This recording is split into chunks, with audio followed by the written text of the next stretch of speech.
据说，中国政府为居住在东突厥散的维吾尔人设立的集中营，也影响了该地区的人口。根据澳大利亚广播电台编写的报告，自2017年建立这些集中营以来，该地区的维吾尔人口已显著减少。报告还指出，世界忽视了该地区的人口变化。发现之一是关于出生率。尽管2017年之前，东突厥散是中国出生率最高的地区，但现在东突厥散成为中国出生率最低的地区。报告中指出，2017年东突厥散有34.5万婴儿出生，而这一数字下降到20.5万，出生率从15.88%下降到8.4%。在该地区其他城市和田和喀什，维吾尔人口明显减少。维吾尔人类学家和民间社会活动家阿德里安曾次说，这种下降很可能是由于集中营所致。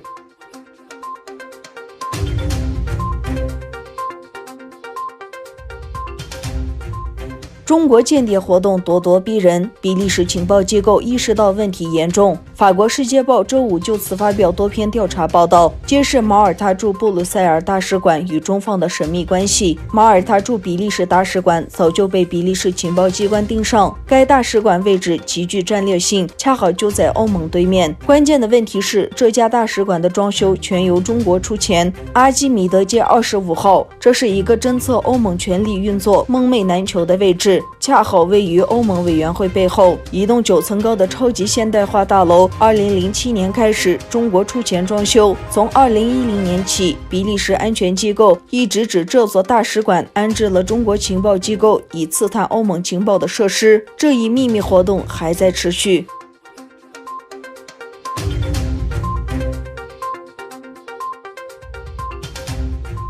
俄罗斯外长拉夫罗夫说，在武汉病毒疫情问题上，美国指责中国并准备制裁中国是不正确的。拉夫罗夫在接受 RBK 报纸和电视频道采访时，对美国参议员推出因中国在疫情问题上不合作而授权总统制裁中国的草案进行了评估。拉夫罗夫指出，需要了解该病毒的爆发原因以及为何在人与人之间传播，这些对于研发该病毒的解毒剂至关重要。拉夫罗夫说道，认为该病毒源自中国并对此实施制裁，这种做法是不正确的。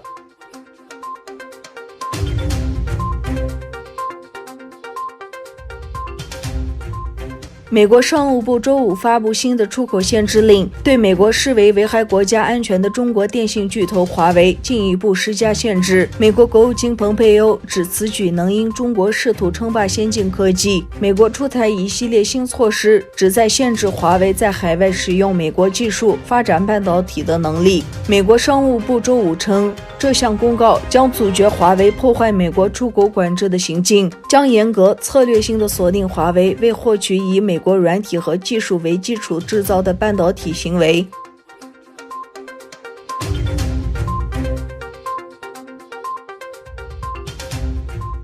脸书正在非洲建设一条大型海底电缆，以便让非洲大陆13亿居民中的更多人上网。报道称，脸书与中国移动、南非最大的电信运营商 MTN 和埃及电讯及沃达丰等公司，以及当地网络运营商合作开展了这个名为阿尔非洲的项目。这条海底电缆将由阿尔卡特海底网络公司负责建设。脸书称，这条电缆全长37000公里，几乎与地球周长相等。该电缆将连接欧洲、中东及非洲的23个国家，并通过欧亚海缆进一步连接亚洲地区，预计于2023年或2024年投入使用。